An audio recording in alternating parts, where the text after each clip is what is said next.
இன்னைக்கு வந்து இந்த வீடியோல வந்து பாத்தீங்கன்னா யார் இந்த அனுமன், இந்த அனுமன் வந்து யாரு, இவர் வந்து எப்படி பிறந்தாரு, இவர் வந்து எப்படி உருவானாரு, இவர் வந்து உண்மையிலே பிரம்மச்சாரின்னு சொல்லிட்டு இருக்காங்க. ஆனா இவருக்கு வந்து உண்மையிலே வந்து கல்யாணம் ஆயிடுச்சு. அது மட்டும் இல்ல, இவருக்கு 2 மகன்களும் இருக்காங்க. சோ இதை பத்தின மொத்த விவரம் தான் வந்து இந்த வீடியோல பார்க்க போறோம். உங்களுக்கு அனுமன் பக்தனா இருந்தீங்க, உங்களுக்கு அனுமனை பத்தி நிறைய விஷயங்கள் தெரியணும் அப்படின்னா இந்த வீடியோவை ஸ்கிப் பண்ணாம ஃபுல்லா பாருங்க. ஃபுல் டீட்டெயிலோட இந்த வீடியோ வந்து கிரியேட் பண்ணிருக்கேன். சோ கண்டிப்பா இந்த வீடியோவை எங்கேயுமே வந்து ஸ்கிப் பண்ணிடாதீங்க. திரேதா யுகத்துல குஞ்சரன் அப்படின்ற ஒரு மன்னன் வந்து ஆண்டுட்டு இருந்திருக்கான். ஆனா அவனுக்கு வந்து பாத்தீங்கன்னா ஒரு ஆண் குழந்தை வேணும் அப்படின்னு நினைச்சிட்டு ஒரு யாகம் வளர்க்குறான். அந்த யாகத்துல இருந்து வந்து பாத்தீங்கன்னா சிவபெருமான் வந்து மகிழ்ச்சி அடைஞ்சு, உனக்கு வந்து நான் ஒரு வரம் தரேன், ஆனா உன்னுடைய கர்ம பலன் அடிப்படையில வந்து பார்த்தோன்னா உனக்கு வந்து ஆண் குழந்தை இருக்கிறதுக்கான வாய்ப்பு வந்து கிடையாது. அதனால வந்து நான் வந்து உங்களுக்கு பெண் குழந்தை தரேன் அப்படின்ற மாதிரி வந்து ஆசி வழங்குறாரு. ஆசி வழங்கிட்டு இன்னொரு சொல்றாரு, உனக்கு வந்து ஆண் குழந்தை இல்லதான், ஆனா உனக்கு பிறக்கிறதுல இந்த பெண் குழந்தை, இந்த பெண் குழந்தை மூலியமா வந்து உனக்கு ஒரு ஆண் குழந்தை பிறக்கும். அதாவது உனக்கு வந்து ஒரு பேரன் வந்து பிறப்பான்.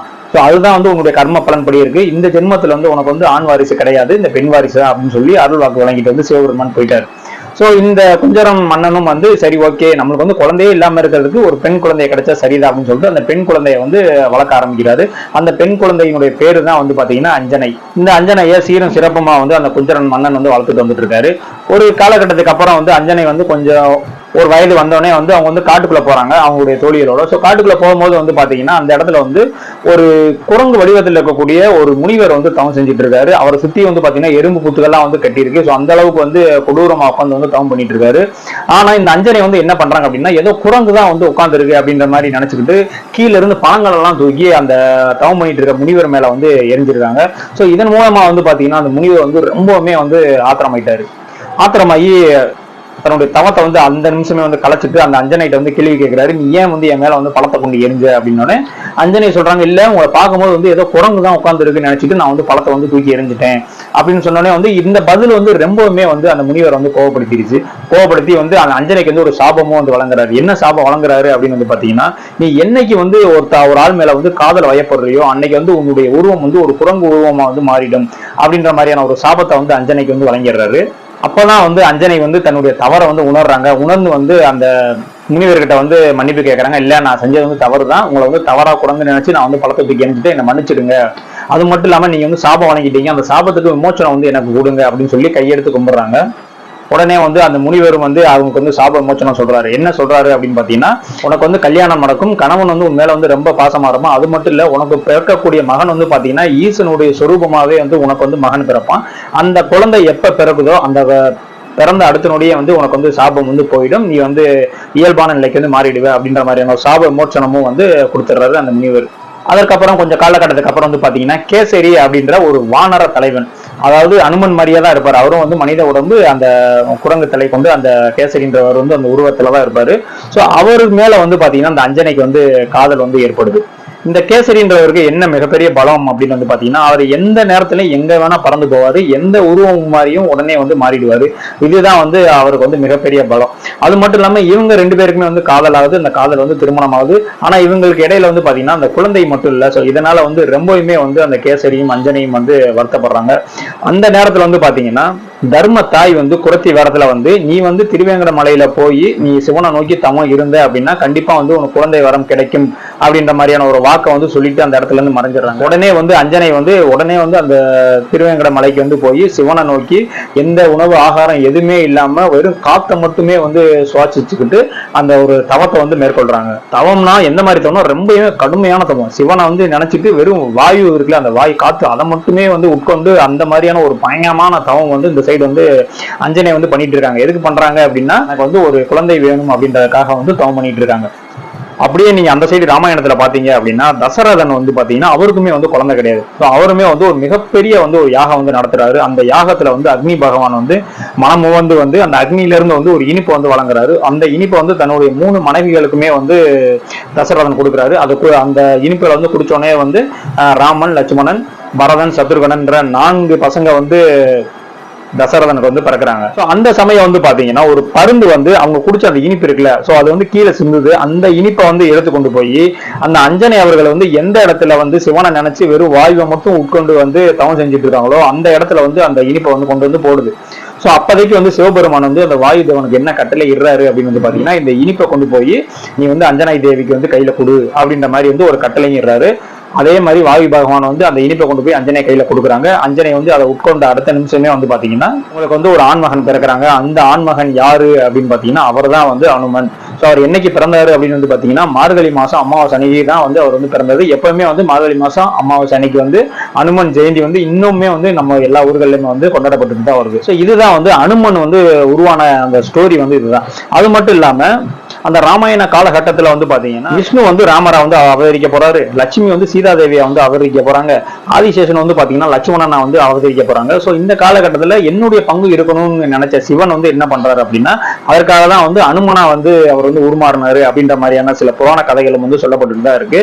அது மட்டும் கிடையாது, அப்ப வந்து பார்வதி வந்து சிவன் கிட்ட கேட்டுருக்காங்களா, இந்த மாதிரி நீ எந்த அவதாரம் எந்த உருவம் எடுத்தாலும் நான் அதுல என்னுடைய பங்கு இருக்கும், ஆனா இந்த அவதாரத்துல நீங்க முழுமையா வந்து நீங்க அனுமனா வந்து மாறிட்டீங்க, இதுல என்னுடைய பங்கு எதுவுமே இல்லைன்னு சொல்லிட்டு பார்வதி என்ன பண்றாங்க அப்படின்னா நான் வந்து அந்த அனுமனுக்கு வந்து வாளா இருக்கிறேன்னு சொல்லிட்டு அனுமனுக்கு வாளா வந்து பார்வதி அம்மையார் வந்து இருந்தாங்க அப்படின்ற மாதிரியும் சில புராணங்கள் வந்து சொல்லப்படுது. ஸோ அதனாலதான் வந்து அனுமனுடைய வாள் வந்து பாத்தீங்கன்னா ரொம்பவுமே வந்து ஸ்ட்ராங்கா இருக்கும், ரொம்பவுமே வந்து அழகா இருக்கும், அந்த வாள்ல வந்து நவ கிரகங்களுமே அடங்கும் அப்படின்ற மாதிரி இன்னமும் வந்து சொல்லப்பட்டு இருக்கு. சரிப்பா, அனுமன் வந்து எப்படி உருவானாரு அப்படின்றதெல்லாம் சொல்லிட்டு, ஆனா அவருக்கு வந்து கல்யாணம் ஆயிடுச்சு அப்படின்னு மாதிரி சொல்லிட்டு இருக்கேன், நாங்க எல்லாம் பிரம்மச்சாரி நினைச்சிட்டு இருக்கோம் அப்படின்னு கேட்டீங்கன்னா அதற்கான ஒரு சின்ன கதை இருக்கு, அதையும் கேளுங்க. இந்த மாதிரி வந்து அனுமனுக்கு வந்து ஒரு காலகட்டத்தில் வந்து ரொம்பவுமே வந்து பசி ஏற்பட்டிருக்கு. ஸோ பசி ஏற்படும் போது வந்து வானத்தை பார்க்கறாரு, வானத்தில் இருக்க சூரியனை பார்த்தோன்னு சரி ஏதோ ஒரு பெரிய சைஸ் மாம்பழம் நம்ம போய் சாப்பிட்டு பசி ஆறிடலாம் அப்படின்னு சொல்லிட்டு நேரா வந்து அந்த சூரியனை நோக்கி போறாரு. அந்த சமயத்துல வந்து பாத்தீங்கன்னா இந்திரன் வந்து தன்னுடைய வஜ்ராயத்தால எடுத்து அனுமனுடைய தாடையில் அடிக்கிறாரு. அடிச்ச மறு செகண்டே வந்து பாத்தீங்கன்னா வந்து அனுமன் வந்து இறந்து அந்த இடத்துல வந்து கிடக்குறாரு. இதை கண்டோனே வந்து அஞ்சனை வந்து கதறி வந்து அழுகுறாங்க, இந்த மாதிரி என்னுடைய மகன் வந்து இறந்துட்டான் அப்படின்னு சொல்லிட்டு கதறி அழுகுறாங்க. அது மட்டும் இல்லாம அவர் வந்து வாயு பகவானுடைய மறு உருவம்லாம். ஸோ வாயு பகவான் என்ன பண்றாரு அப்படின்னா தன்னுடைய மகன் இறந்துட்டான் அப்படின்னு சொல்லிட்டு இந்த மொத்த ஈரேழு லோகத்திற்குமே வந்து அந்த காத்தை வந்து தடை செஞ்சாரு. இதனால வந்து எல்லா உயிரினங்களுமே வந்து ரொம்ப வந்து சித்திரவதையை வந்து அனுபவிக்கிறாங்க. ஸோ இது தெரிஞ்ச சிவபெருமான் வந்து அடுத்த கணமே வந்து அனுமனுக்கு வந்து உயிர் கொடுத்து இனிமேல் அந்த இந்திரனுடைய வஜ்ராயத்தினால கூட உன்னை தாக்க முடியாத அளவுக்கு வந்து நீ பலசாலியா இருப்ப அப்படின்ற மாதிரியான ஒரு வரமும் கொடுத்துட்டு போறாரு.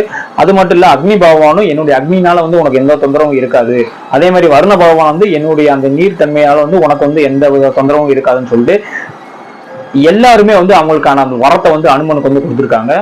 அது மட்டும் இல்லாம பிரம்மதேவர் வந்து பாத்தீங்கன்னா அனுமன் வந்து ஒரு இடத்துல இருந்து இன்னொரு இடத்துக்கு வந்து பறக்கிறதுக்கான அந்த சக்தியும் கொடுத்திருக்காரு. விஷ்ணு வந்து அந்த அனுமன் கையில வச்சிருக்காருல அந்த கடாயுதம், அதுவுமே வந்து அந்த விஷ்ணு தான் கொடுத்திருக்காரு. சோ இது எல்லாம் சேர்ந்த மொத்த உருவம் தான் வந்து ஹனுமன். ஸோ இந்த ஹனுமனை வந்து பாத்தீங்கன்னா சூரியன் தான் வந்து அவருக்கு வந்து குரு.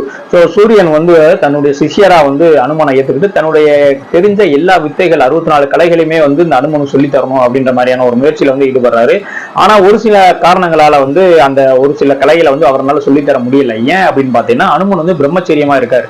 அவர் வந்து கல்யாணம் முடிச்சிருந்தா தான் சில விஷயங்கள்லாம் சொல்ல முடியும். ஆனா அவர் வந்து பிரம்மச்சரிய விரதத்துல இருக்கனால என்னால வந்து சொல்லித்தர முடியல அப்படின்னு சொல்லிட்டு சூரியன் வந்து ரொம்ப வருத்தப்படுறாரு. அதுக்கப்புறம் அவர் என்ன பண்றாருன்னு பாத்தீங்கன்னா அவருடைய அந்த ஒளி கதிர்கள் இருக்குல்ல, அந்த ஒளி கதிர்கள் மூலியமா ஒரு பிரம்மச்சரிணி அதாவது ஒரு பெண்ணை வந்து உருவாக்குறாரு. தன்னுடைய மகளை வந்து ஒரு பெண்ணை வந்து உருவாக்குறாரு.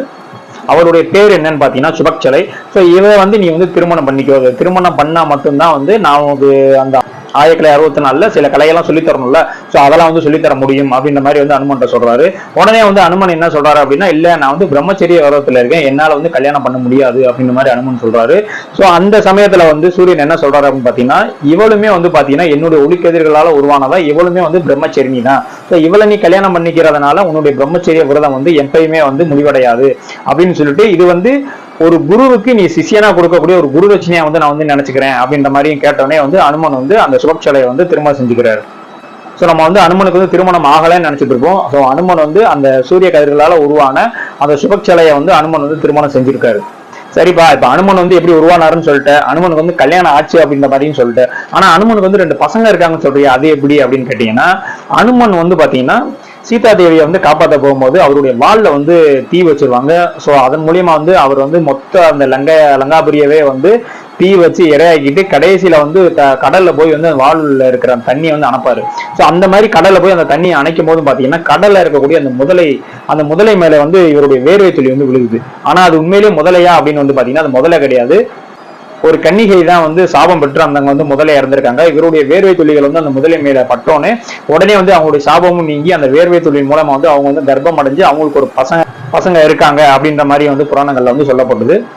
ஸோ 2 மகன் சொன்னீங்க, ஒண்ணுதான் சொல்லியிருக்கேன் அப்படின்னா இன்னொன்னு சொல்றேன். இந்திரஜித் வந்து பாத்தீங்கன்னா போர்ல வந்து லட்சுமணன் வந்து அட்டாக் பண்ணிடுவாரு. ஸோ அந்த சமயம் வந்து லட்சுமணனுக்கு வந்து ரொம்ப அடிபட்டுரும். ஸோ அப்போ வந்து வேற வழி இல்லை, எப்படியாவது வந்து லட்சுமணனை காப்பாத்தி ஆகணும்னு சொல்லிட்டு அனுமன் வந்து பறந்து சஞ்சீவி மலையை வந்து தூக்கிட்டு வந்தது. அதுல இருக்கிற மூலிகையில தான் வந்து லட்சுமணன் வந்து குணமடைவாரு. அவர் அந்த மாதிரி வந்து மலையை வந்து தூக்கிட்டு போயிட்டு இருக்கும் போது அவருடைய வேர்வை வந்து கீழே வந்து விழுகுது. ஸோ அப்ப வந்து கடல்ல இருக்கிற ஒரு மீன் மேல வந்து விழுகுது. அந்த மீன் வந்து பாத்தீங்கன்னா அவங்களுமே வந்து ஒரு தேவ கன்னிகை தான், அவங்களும் சாபம் விட்டு தான் வந்து இந்த மாதிரி மீனா இருக்காங்கன்ற மாதிரி சொல்லப்படுது. ஸோ அந்த வியர்வையின் மூலமா அவங்களுமே வந்து கர்ப்பமாயிருக்காங்க. ஸோ அதன் மூலியமா வந்து அவங்களுக்குமே வந்து ஒரு குழந்தை இருக்கு. ஆனா அதுல என்ன ஒரு விஷயம் அப்படின்னு பாத்தீங்கன்னா, அனுமனுக்கு இந்த மாதிரி 2 மகன்கள் இருக்காங்க அப்படின்ற விஷயம் வந்து அனுமனுக்கே தெரியாது அப்படின்ற மாதிரி தான் வந்து சொல்லப்பட்டிருக்கு. இது ராமாயணத்திலே வந்து சொல்லப்பட்டிருக்கு. ஸோ இப்போ நீங்க டோட்டலா வந்து எல்லாமே உங்களுக்கு தெரிஞ்சிருக்கும். அனுமன் வந்து எப்படி உருவானாரு, அவருக்கு வந்து எப்படி கல்யாணம் ஆச்சு, அவருக்கு வந்து உண்மையிலே 2 மகன்கள் இருக்காங்களா இல்லையா, அவருக்கு எப்படி வந்து இவ்வளவு பலம் வாய்ந்த ஒரு ஆளா வந்து இருக்காரு அப்படின்ற மாதிரியான மொத்த டீட்டெயிலுமே வந்து அந்த வீடியோல சொல்லியிருக்கேன். ஸோ இந்த வீடியோவை கண்டிப்பா வந்து உங்க ஃப்ரெண்ட்ஸ் எல்லாத்துக்கும் ஷேர் பண்ணுங்க. முடிஞ்சா வந்து ஆஞ்சநேயர் பக்தர் யாராவது இருந்தாங்க அப்படின்னா அவங்களுக்கு வந்து இந்த வீடியோ அனுப்புங்க.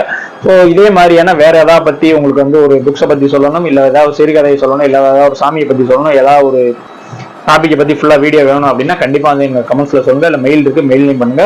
அதுக்கான வீடியோ வந்து உடனே வந்து கிரியேட் செய்யப்படும். இந்த வீடியோவே வந்து பாத்தீங்கன்னா சந்திரசேகர் அப்படின்றவர் தான் வந்து இந்த அனுமன் வீடியோ பத்தி போடுங்க அப்படின்ற மாதிரி வாட்ஸ்அப் பண்ணியிருந்தாரு. ஸோ அவருக்கு தான் வந்து மெயின் அந்த வீடியோ. ஸோ உங்களுக்கு இது மாதிரி வீடியோ வேணும் அப்படின்னா கண்டிப்பா வந்து நம்மளுடைய கமெண்ட்ஸ் வந்து சொல்லுங்க. இதே மாதிரியான அடுத்த ஒரு வீடியோல வந்து சந்திக்கிறேன். நன்றி.